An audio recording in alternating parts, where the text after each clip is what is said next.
মাত্র এই কয়েকজন মুসল্লি। ফারুক, তুমি বাধ্য আলোচনা হবে এলান করো নাই? জি হুজুর, আমি এলান করছিলাম, সবাই চইলা গেছে। চইলা গেলে তো ধরে রাখতে পারবো না। আহারে, কোরআন হাদিসের আলোচনা হইব শুনলে মুসল্লিরা পালায়। এমনি ফজরের ওয়াক্তে এক কাতার মানুষ হয় না। নামাজ নিয়ে কারোর সাথে 5 মিনিট কথা বলা যায় না। হুজুর, তাড়াতাড়ি শুরু করেন, মানে যারা আছে তারা তোর দিব। বিসমিল্লাহির রহমানির রহিম।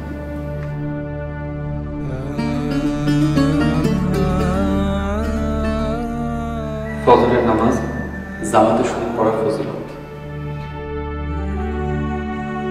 আল্লাহ রাসূল সাল্লাল্লাহু আলাইহি ওয়াসাল্লাম বলেছেন, ফজরের 2 রাকাত নামাজ দুনিয়া ও দুনিয়ার সবকিছু চাইতে উত্তম। সুবহানাল্লাহ, সুবহানাল্লাহ।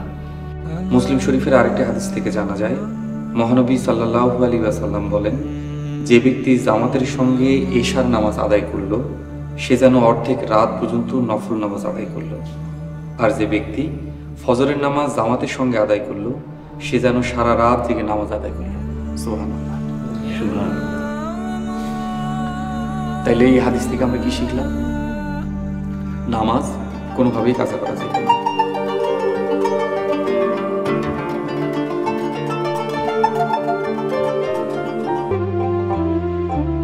আসসালামু আলাইকুম হুজুর, ভালো আছেন?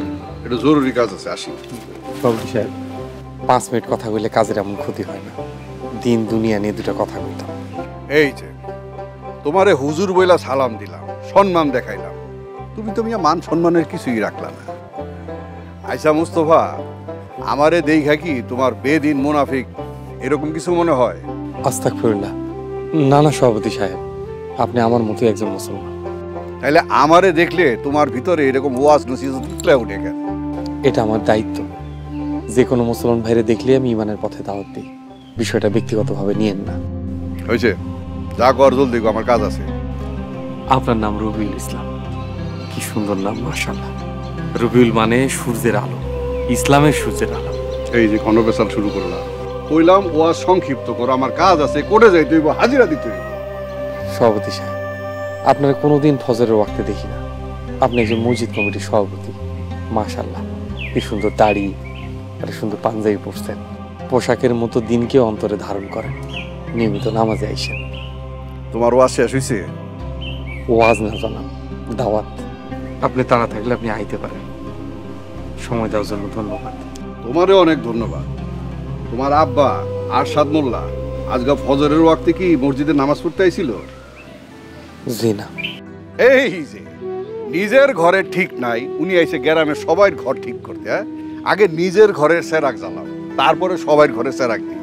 নিজের ঘরে ওয়াজ কইরা নিজের ঘরের মানুষজনকে ঠিক করো, তারপরে গ্রামের সবাই ঠিক করবা। যত সব, তোমার তুমি আর লজ্জা থাকা উচিত। আয় বোরহান, চলেন নেতা।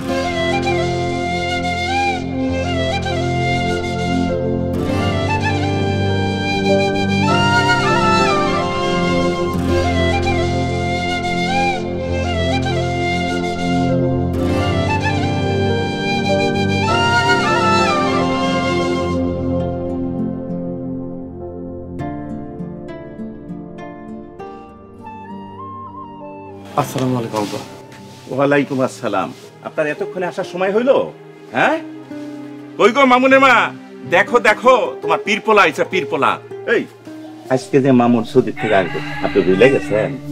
আব্বা চিন্তা করেন না, এখনো তো অনেক সময় আছে। আপনি খামাখা চেতাচেতি করতেছেন। মামুনের ফ্লাইট নামবো 12টায়, হাতে মেলা সময় আছে। এই ঢাকা শহরের জ্যাম কি জিনিস তোমরা জানো? শোনো, যাত্রাবাড়িতে জ্যাম লাগলে 2 ঘন্টা শেষ। আপনি চিন্তা করেন না আব্বা, মামুন আসার আগে আমি এয়ারপোর্ট পৌঁছে যাবো। আম্মা নাস্তা দেন। ওই কোনো নাস্তা খাওয়া চলবে না, রাস্তায় যা পারস খাই এলোস। ওখানে জলদি বাইরা পোলাটা এয়ারপোর্টেই বই রয়েছে। আব্বা চাইটা ভাত খামো, 2 মিনিট সময় দেন। আরে রাখ তোর খাওয়া। মামুন 5 বছর পরে সৌদির থেকে দেশে ফিরবো, বুঝছো? 5 বছর পরে। শোন বাবা, তুই আগে গিয়ে এয়ারপোর্টে পৌঁছা, তারপরে সময় পেলে কিছু খাইলুস, ঠিক আছে? যা বাবা, জলদি রওনা দে। পোলাটা হেই কখন উঠছে, নামাজ পড়াইছি, ওরে চাইটা ভাত খাই যাইতে দেন। আরে রাখো তোমার খাওয়া। আমি কই ওরে তাড়াতাড়ি রওনা দিয়ে যাইতে, পোলাটা এয়ারপোর্টে বই রয়েছে, আর তুমি আছো খালি খাওয়া লইয়া। আচ্ছা ঠিক আছে, ওর যাওয়া লাগবে না, আমি গেলাম। আব্বা, আপনি অসুস্থ, আপনি বিশ্রাম নেন। বোন খাদিজা, আমার এক গ্লাস পানি খাওয়া। আসতে পারবেন। বাবা শোন, ওই যে আরিফের গাড়িটা নিয়ে যাইস, ভাড়া আইলে দেবো, কথা হয়েছে। আর নে ধর, এই মোবাইলটা নিয়ে যাইস। কি চাকরি করোস, একটা মোবাইল ফোনটা কিনতে পারো।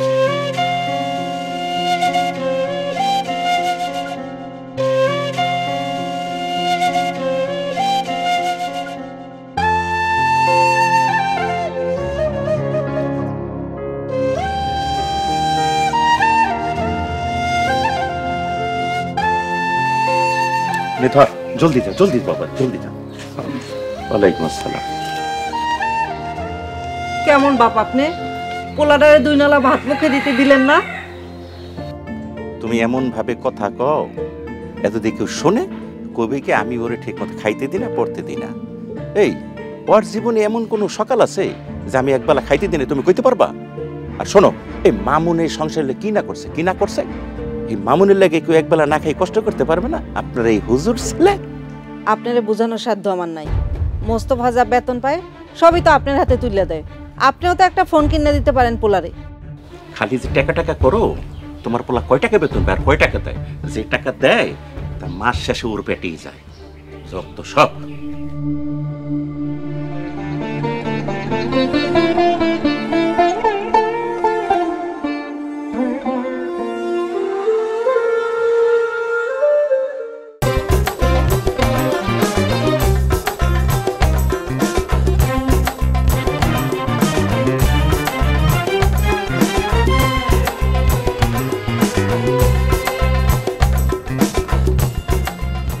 বড় ভাই কেমন আছো? ভালো আছি রে ভাই, তুই কেমন আছিস? তোর মুখটা কেমন শুকনা শুকনা লাগতেছে, কিছু খাবি? কি করবো ভাই, জীবনের কত দামি দামি খাবার দিচ্ছে তুমি জানো? এইসব খাবার তুমি জীবনে চোখকেও দেওয়া লাগে। ও ভাই, 10টা মিনিট খাড়াই, একটু চা পানি খাই। পানি খাবা? বাইরের পানি খাওয়া যাবে? বাইরের পানি আনহাই দিবি। আমি সৌদি আরব থেকে পানি আনছি, এই নাও, এই পানিটা খাও, বিসমিল্লাহ বলে খাইও। তোমরা তো আবার হুইন্না হুইন্না মুসলিম, মুখে বড় বড় কথা কিন্তু কাজে নেই। ঠিকই কইছস, তুই আইছস, তোর কাছে নবীজের দেশের গল্প শুনে